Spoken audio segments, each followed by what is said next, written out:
आज हम बात करेंगे इजी ट्रिप प्लानर्स लिमिटेड की, जो भारत की दूसरी सबसे बड़ी ऑनलाइन ट्रैवल एजेंसी है।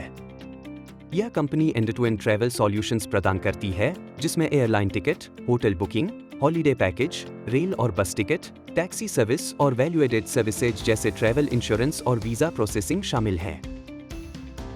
कंपनी की शुरुआत 2008 में हुई थी, जब इसने B2B2C मॉडल के जरिए ऑफलाइन ट्रैवल एजेंट्स को अपनी वेबसाइट पर टिकट बुक करने की सुविधा दी।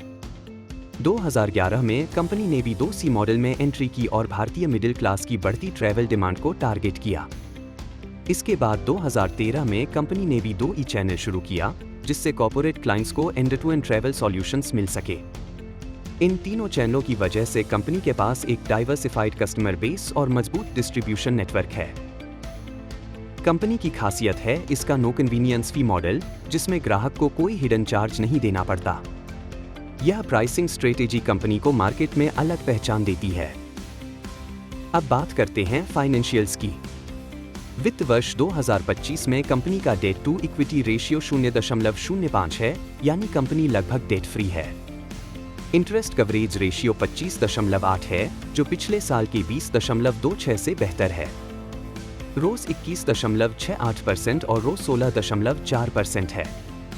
ऑपरेटिंग प्रॉफिट मार्जिन 24.74% और नेट प्रॉफिट मार्जिन 18.22% है। पिछले 3 सालों में कंपनी का सेल्स केगर 61.86% और प्रॉफिट केगर 20.6% रहा है। लेकिन हर स्टोरी के कुछ नेगेटिव पहलू भी होते हैं। कंपनी का रोस और रो पिछले साल और 5 साल के औसत से कम है। ऑपरेटिंग मार्जिन भी 35.75% से घटकर 24.74% हो गया है। तिमाही आधार पर प्रदर्शन कमजोर रहा है। सेल्स में 25% और प्रॉफिट में 96% की गिरावट आई है। इसके अलावा प्रमोटर्स ने अपनी हिस्सेदारी घटाई है और 10% से ज्यादा स्टेक प्लेज किया है।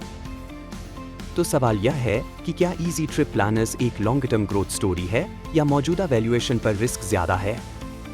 एक तरफ लो डेट, हाई मार्जिन और मजबूत ब्रांड इसे आकर्षक बनाते हैं, वहीं दूसरी तरफ तिमाही कमजोरी और प्रमोटर स्टेक में गिरावट चिंता का कारण है।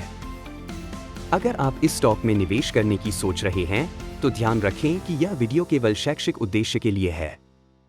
किसी भी निवेश निर्णय से पहले अपने SEBI रजिस्टर्ड निवेश सलाहकार से जरूर परामर्श करें।